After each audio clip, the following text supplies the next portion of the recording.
तो मैं आपको आपकी जिंदगी के लिए छोटे छोटे कुछ 4 नियम बताना चाहता हूं, और ये 4 नियम का पालन आप सब करिए। मैं आपको विनम्रतापूर्वक लेकिन विश्वास से कहता हूं कि ये 4 नियम का जो भी पालन करेगा, जिंदगी में बीमारी और रोग उसको कभी आएंगे नहीं। आप भी अगर ये पालन करेंगे तो बहुत अच्छा होगा।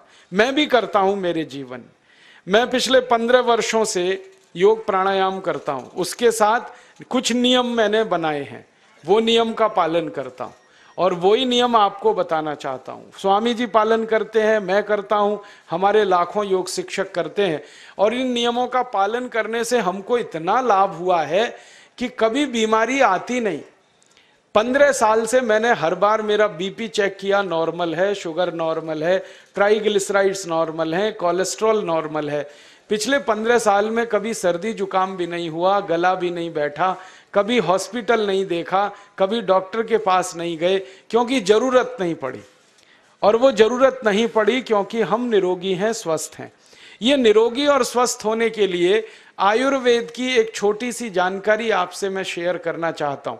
आयुर्वेद में ये कहा गया है कि किसी भी व्यक्ति को निरोगी होना है, रोगमुक्त होना है, तो अपने जीवन में 3 बातों का ध्यान रखे। अपना वात, पित्त और कफ, तीनों का संतुलन रखे। वो 3 तरह के दोष हैं हमारे शरीर में, वात, पित्त, कफ। आपने सुना होगा, ये त्रिदोष आधारित शरीर है। जब वात बहुत बिगड़ जाता है तो 80 से ज्यादा रोग आते हैं। जब पित्त बहुत बिगड़ जाता है तो लगभग 46 से 50 रोग आते हैं, और जब कफ बिगड़ जाता है तो 28 रोग आते हैं, और वात, पित्त, कफ तीनों बिगड़ जाएं तो 148 रोग आते हैं। सर्दी, खांसी, जुकाम से लेकर और कैंसर तक जो आखिरी रोग माना जाता है, ये सब वात, पित्त, कफ के बिगड़ने का खेल है। तो इस देश के आयुर्वेद चिकित्सा के सबसे महान लोगों में से कुछ नाम आप जानते हैं, जैसे चरक ऋषि, जैसे सुश्रुत ऋषि। ऐसे एक ऋषि हुए बाघभट्ट। बाघभट्ट ऋषि ने एक पुस्तक लिखी है, उसका नाम है अष्टांग हृदयम, और एक पुस्तक लिखी है, उसका नाम है अष्टांग संग्रहम। इन दोनों पुस्तकों में उन्होंने 7000 नियम बताए हैं। उनमें से 4 बताता हूं, अच्छे लगे तो आज से ही पालन करो और दूसरों को भी बताओ, ताकि कोई भी इन नियमों का पालन करे तो बीमार ही ना पड़े। ये चारों नियम हैं वात, पित्त और कफ को संतुलित रखने के लिए। अब वात, पित्त, कफ तीनों एक साथ आपके संतुलित रहें तो उसके लिए पहला नियम है खाना खाने के तुरंत बाद पानी नहीं पीना। ये पहला नियम। आप बोलेंगे ये तो बड़ी मुश्किल बात है, खाना खाते ही पानी पीते हैं हम तो सबके सब, और बिना पानी पिए खाना ही नहीं खाते। कई लोग तो खाने से ज्यादा पानी पीते हैं, खाना कम खाते हैं, पानी ज्यादा पीते हैं।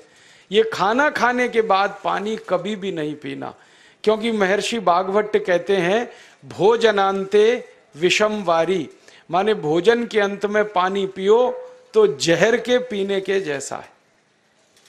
इसलिए वो कहते हैं कभी भी खाने के तुरंत बाद पानी मत पियो। अब आप मुझे पूछोगे क्यों नहीं पिए, कारण बता दो।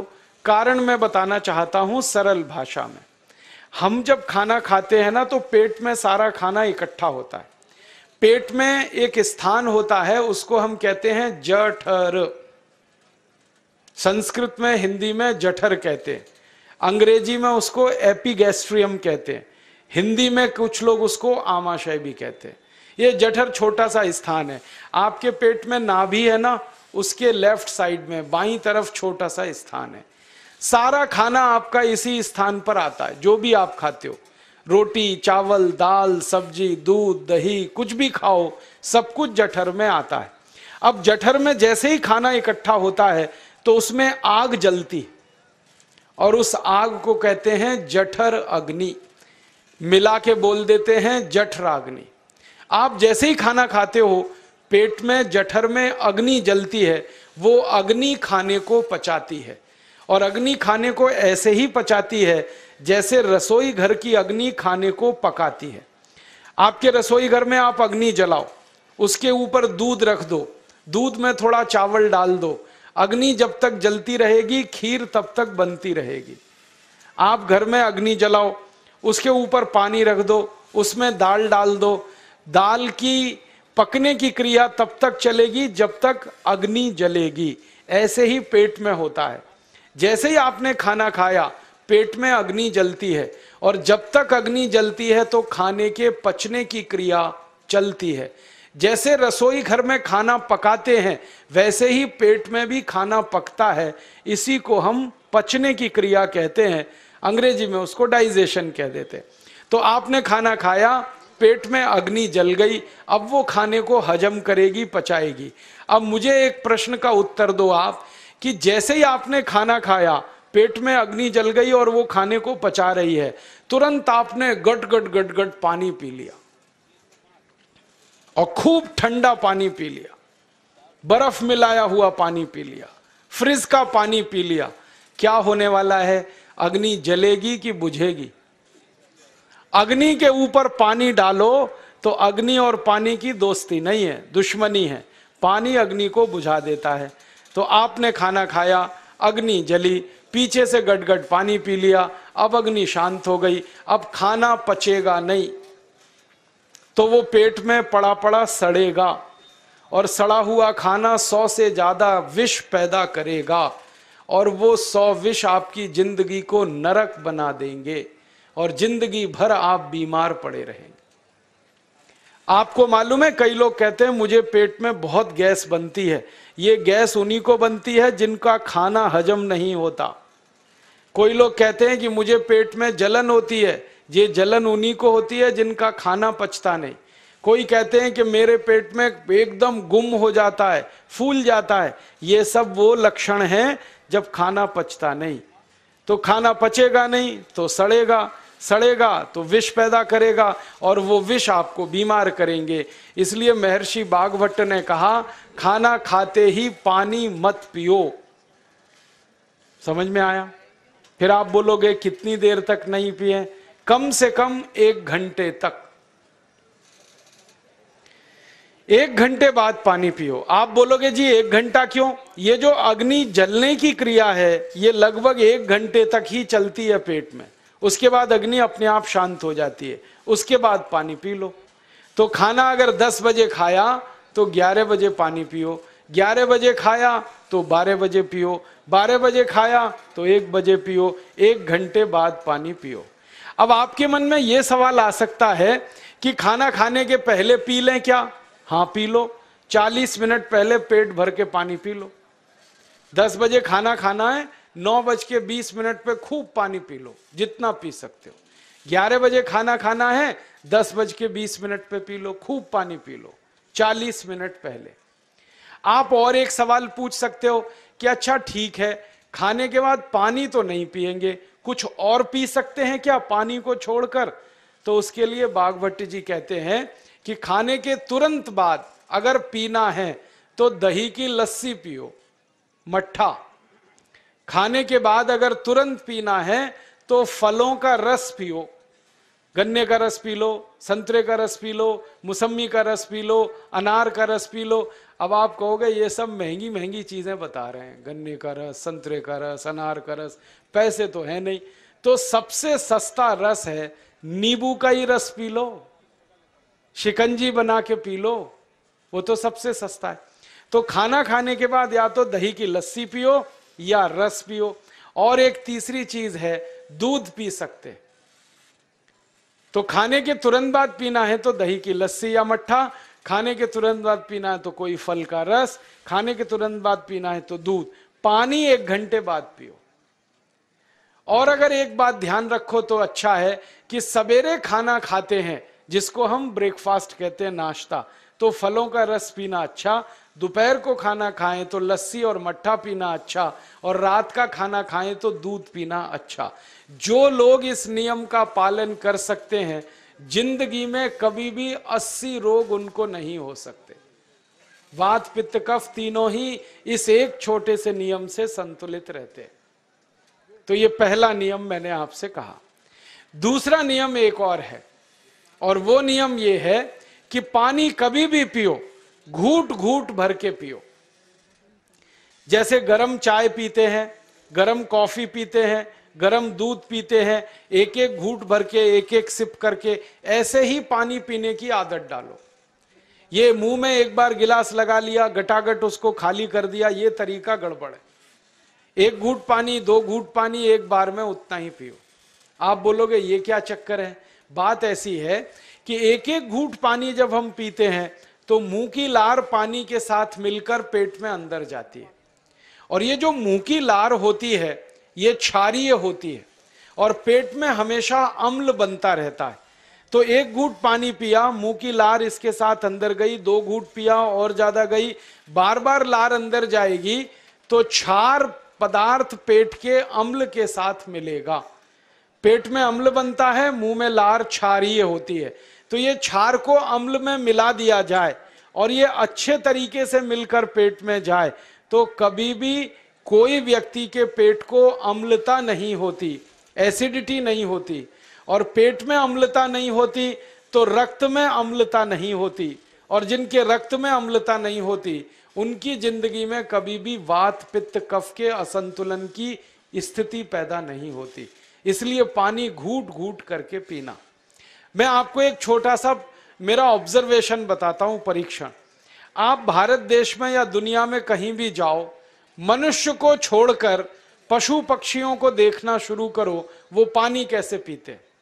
किसी चिड़िया को पानी पीते हुए देखो, किसी पक्षी को पानी पीते हुए देखो, वो चोंच के एक बूंद ही के बराबर ही पानी उठाता है। एक बार में एक बूंद पानी लेगा, फिर थोड़ी देर चोंच चलाएगा, फिर पिएगा, फिर दूसरी बूंद लेगा, फिर चोंच चलाएगा, फिर पिएगा, फिर तीसरी बूंद। एक एक बूंद पक्षी पानी पीता है।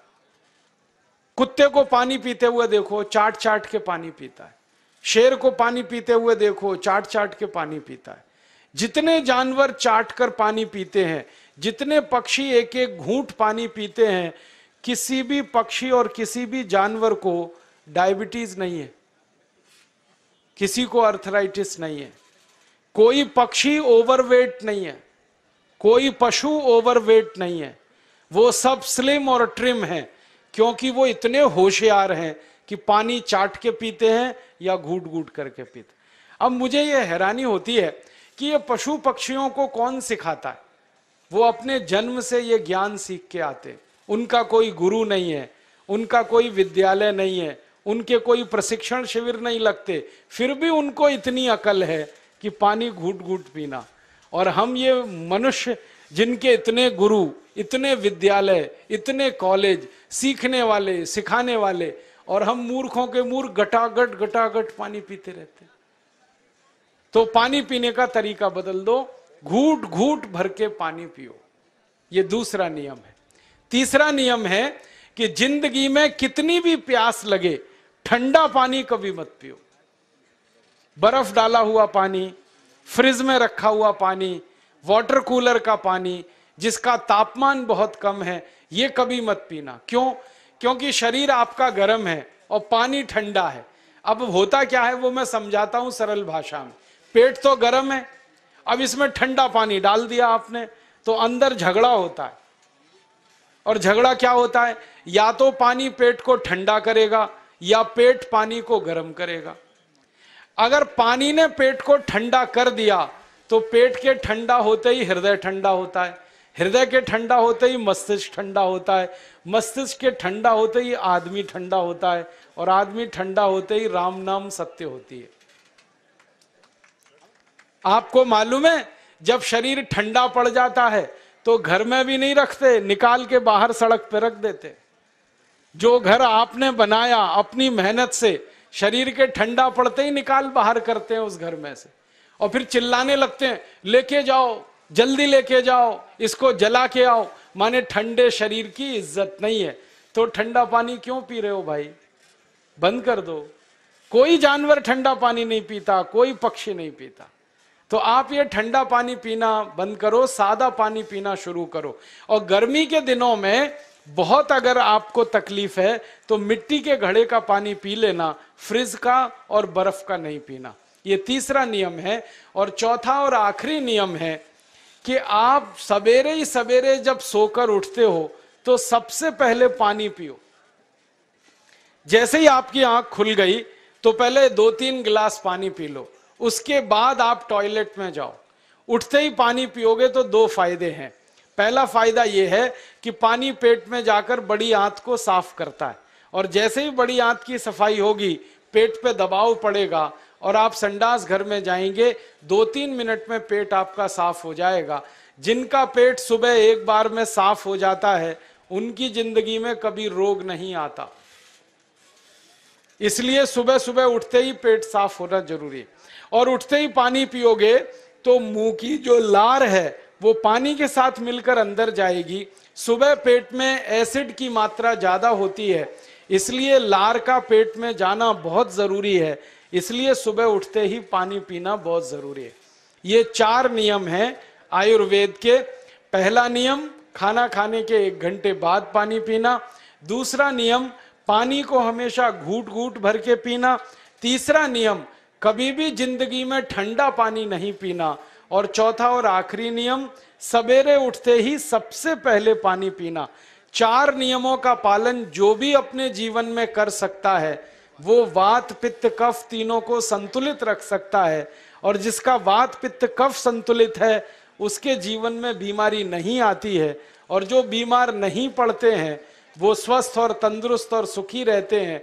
उनकी जिंदगी का खर्चा कम होता है और देश का भी बहुत सारा पैसा बचता है। आपको शायद मालूम है या नहीं, 1 साल में हम जब बीमार पड़ जाते हैं भारतवासी, तो साल का करीब 6 लाख करोड़ रुपया हमारा खर्च हो जाता है उन बीमारियों का इलाज करने में।